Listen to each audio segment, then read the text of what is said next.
Well, it's official today. The Ducks, the LA Schools, Huskies, Yep. they are in the Big Ten. And then Arizona and Utah and all those schools are officially members of the Big 12. And then the cheese stands alone. The Cougs and the Beavs are sitting there in the Pac-2. Did you see the Big Ten released its maps graphic thing that they do? You know the maps ad that they have? Oh, yeah. With the flyover thing. Yep. With the Yep. I don't know why, but that's become a big deal. Is it? Yeah. Yeah. I mean, I knew what you were talking about. It's something that everybody, I don't know, people like it. College football fans like it. Yeah. It's a big deal in the Big Ten, I think. It's synonymous with the opening of their games. They do the flyover thing. Is there a giant flyover now where there's the 1,000 miles between the California schools? Yes. And what? Well, I guess it's not. I mean, Nebraska would be the next one, right? It's interesting because the new flyover starts out west, and it's flies over Seattle. Oh, so we start in Seattle, Oregon, and then down. Then it goes down to the LA schools, and then it really zooms fast over all of that vast land to Nebraska. Okay, I see. But it has it in the right place. It's just, you know what I noticed? I noticed two things today. One was from Twitter. Somebody tweeted this, and this is exactly why Twitter was invented. Did you know that Illinois is actually, if you list the Big Ten teams alphabetically, Illinois is first? Is that not mind blowing? Really? Yeah. Huh.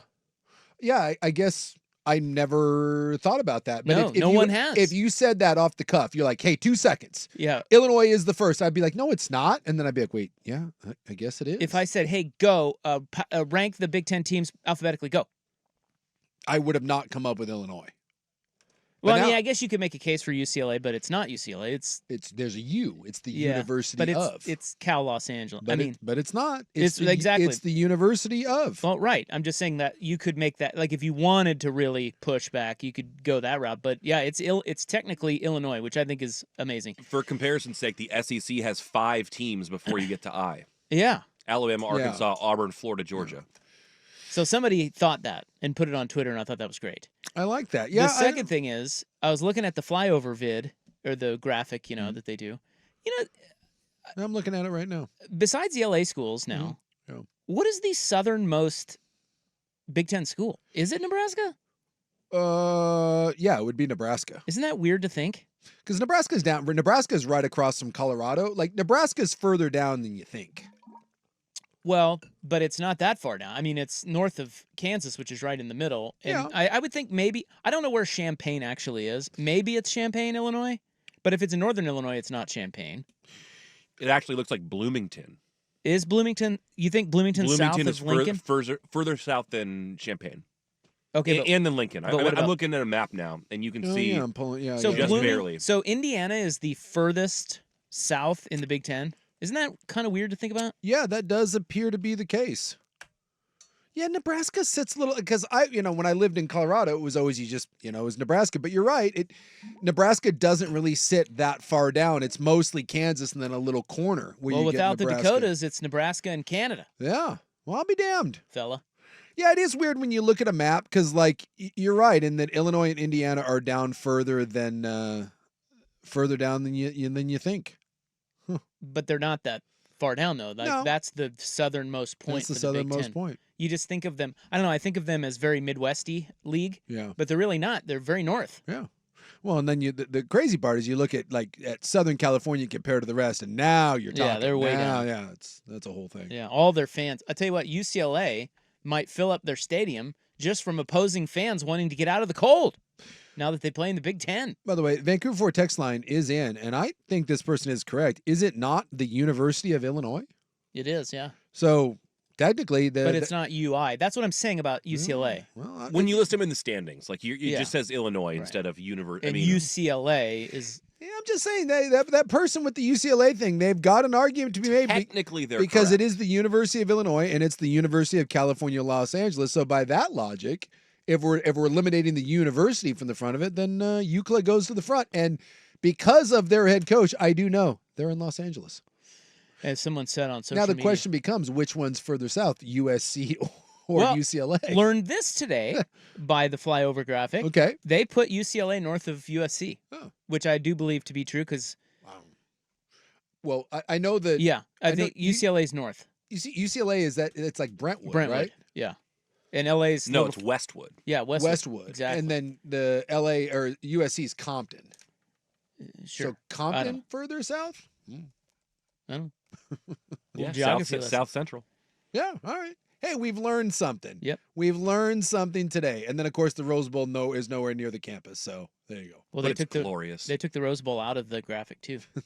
It used to be in it, but they took it out. The Rose Bowl is the best, worst stadium that anyone has in the country They because should it's just flatten it and build a new one right there. No. well, no. Follow me on this. There's nothing better than a big great. game at the Rose Bowl. It's great. The problem is UCLA sucks and no one goes. And so when you go see a game at the Rose Bowl with UCLA and there's 7 fans there, it's an abomination. It looks terrible. It's the best stadium that ends up being the worst stadium. UCLA would be so much better off, and they've talked about this. I think Troy Aikman is trying to put this out into the college football universe too. He says build a 35 to 40,000 seat stadium a la Oregon State and build it on campus. And he said you can actually fill that. It'll be a great environment because UCLA has never and isn't going to ever fill the Rose Bowl. And it looks terrible. And when Oklahoma and these people come, they fill it up with their own fans. And no one wants to drive. We've all done that. It's nowhere near campus. It's in the middle of nowhere. It's a pain in the ass to get to.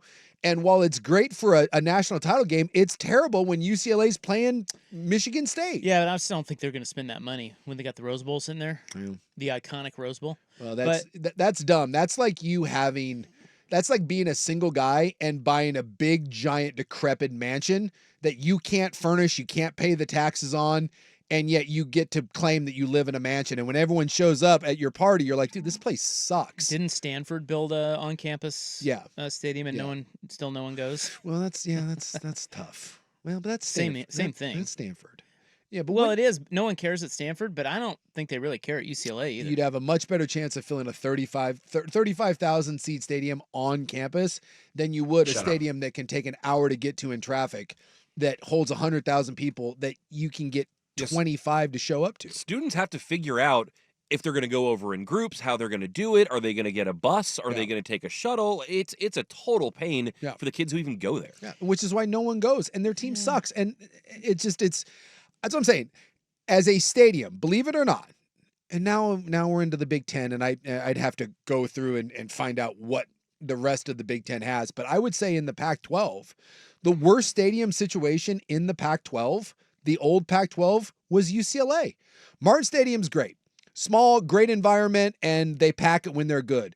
Reser is a sneaky good stadium now that all the renovations have been done. It's a beautiful stadium. We know Washington's great, Oregon's great. Even Cal redid theirs, and it's on campus. And it's got better facilities, and it's there.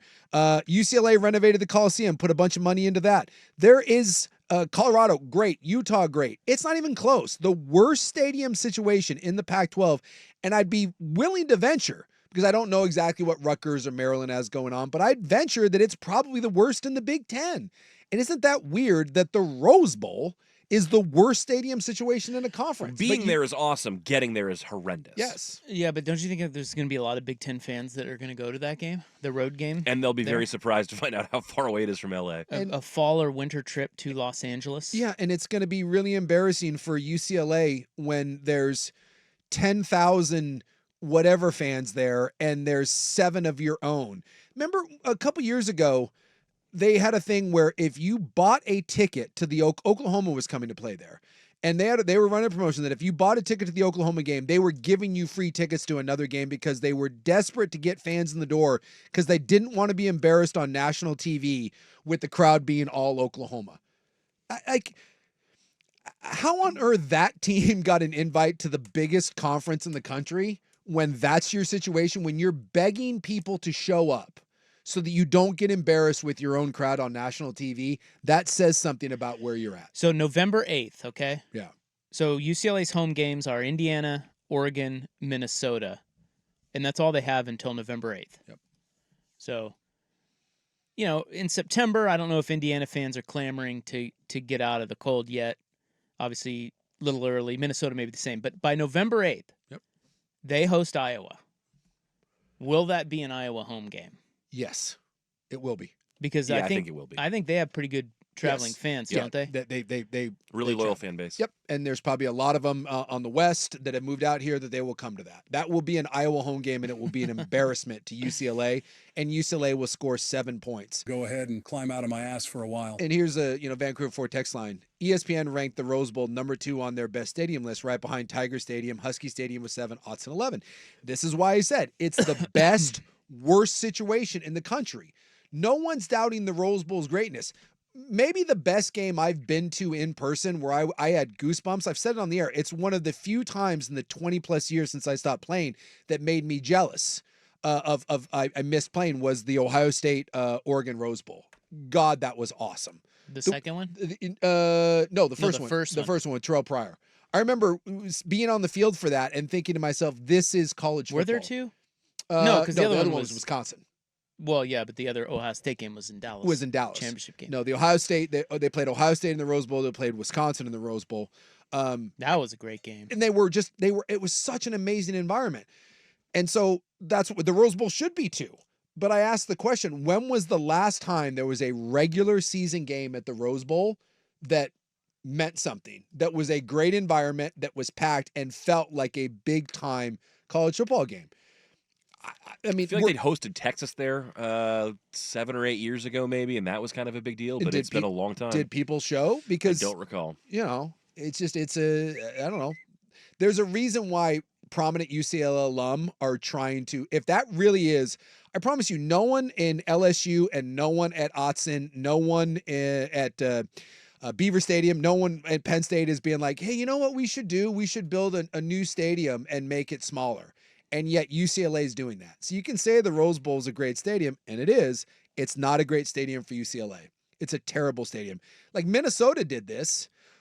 Minnesota a number of years ago was like, dude, we are built. They built a small, intimate stadium, and they did a really cool job. They built it open air and they built it on campus, and I guess it's a great environment. People say that's a really cool stadium to go see a game in because they realize they can't play in a big empty dome. It's brutal. Like that doesn't sell fans. It doesn't sell players. It doesn't sell your program. And they were smart enough to build a cool, comfy stadium and make it their own. And if UCLA had any sense or any money or any sort of commitment to being good, they would build one on campus. And they would build something that's 35,000 seats, pack it. And imagine like a Martin Stadium or a Reeser on the UCLA campus with that sort of environment if UCLA got good. Hey, will you shut up? It'd be great. So Chip had them 9-3 2 years ago. Yeah. And I was looking at their schedule. They beat Washington there to go to 5-0. Mm-hmm. And then they hosted number 11 Utah the next week at the Rose Bowl. Attendance guess? Well, announced, which is going to be horse crap, but I'll go 42,000. Exactly. 42,000. Look at Whoa. you. Right on the Really? number. Yeah, and they had 42,000 for the Washington game the week before. So really they had 37? There are photos of it on the recap of the game. Yeah. I mean, yeah, it's Right? I mean, it's not horrible. And what was the ranking of those teams? Washington was 15th. Utah was 11th. So UCLA ended up being 6-0 and then was headed to Oregon that next week, and then Oregon beat them 45-30. But okay, so you had a ranked UCLA team that had one loss, and they were playing two top 15 teams. no, they were undefeated. Oh, okay. Like I so said, you had 5-0. 5-0. They beat Washington. They are 5-0. Yeah. They host number 11 Utah the next week. Should be fever pitch, right? Yeah. 42,000. Which again means 30 something and change, less than half full. Point exact.